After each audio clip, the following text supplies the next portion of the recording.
படத்தை கிட்டத்தட்ட 1 கோடி பேருக்கு மேல பார்த்துட்டாங்க. ஆனா அவர் வந்து ஒரு ட்விட் போட்டிருந்தா இந்த படத்தை யாரும் பார்க்காதீங்க அப்படின்னு சொல்லி யாருமே மேக்ஸிமம் பார்த்துருக்க மாட்டாங்க இந்த அளவுக்கு.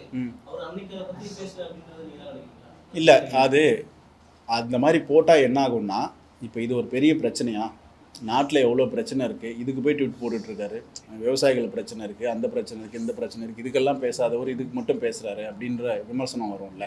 அதனால் அதை வந்து அது ஒரு சட்ட பிரச்சனை லீக் ஆனது. அதை ப்ரொடியூசர் பார்த்துக்கிட்டாரு. அவர் லீக் ஆன உடனே இமீடியட்டாக கம்ப்ளைண்ட் கொடுத்தாங்க, அதுக்கு ரிலேட்டான ஆளுங்களை அரெஸ்ட் பண்ணாங்க, அவங்க போலீஸ் விசாரித்தாங்க, யார் பண்ணதுன்னு கண்டுபிடிச்சாங்க, அவங்க மேலே தண்டனை, அவங்களுக்கு குண்டாஸ் போட்டிருக்கு, கேஸ் நடந்துகிட்ருக்கு, நிறைய வாட்டி வந்து அவங்களோட பெயில் ரிஜெக்ட் ஆகிருக்கு. ஸோ அது எல்லாமே உங்களுக்கு தெரியும். ஸோ அதனால் இதில் விஜய் சார் இன்வால்வ் ஆகிறது வந்து மேலும் அந்த விமர்சனங்களை டீவியேட் பண்ணுன்றதுனால அவர் இன்வால்வ் ஆகலைன்னு நான் நினைக்கிறேன். இது என்னோட கருத்து. இதே தான் சாமி இப்போ உள்ளாரமாக சொன்னேன். கஷ்டம்தான், கடந்துட்டோம், அவ்வளோதான்.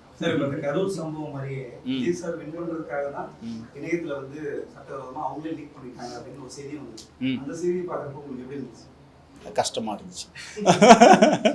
இல்லை, அது ஒரு அப்படி யோசிக்கிறது எவ்வளோ டஃப்பான வேலை. இந்த படம் வந்து ஒரு 400 கோடி ரூபா இருக்கும், ஓகேங்களா?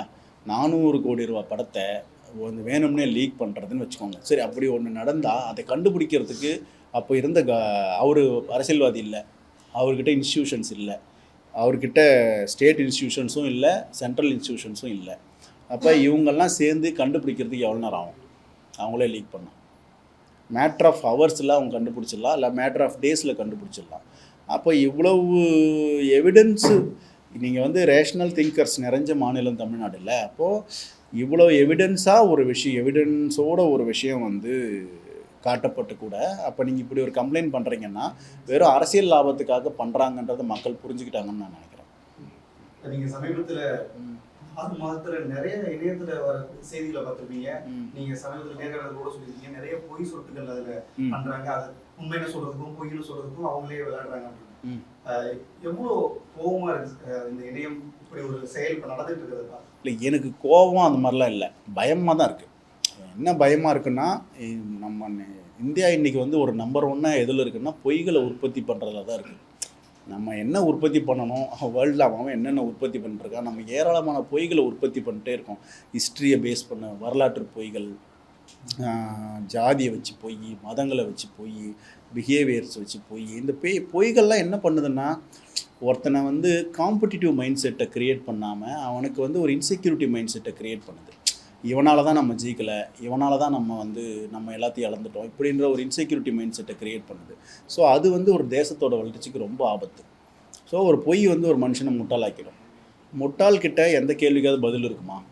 அப்போ அவன் என்ன பண்ணுவான்? அவனை நீங்கள் திரும்ப திரும்ப கேட்டிங்கன்னா கோவம் வந்துடும், அவனுக்கு வயலன்ஸ்குள்ளே போவான்.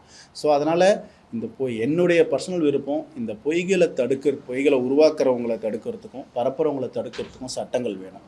அது உற்பத்தி பண்ணுற வெறுப்பை தடுக்கிறதுக்கு சட்டங்கள் வேணும்னு நினைக்கிறேன்.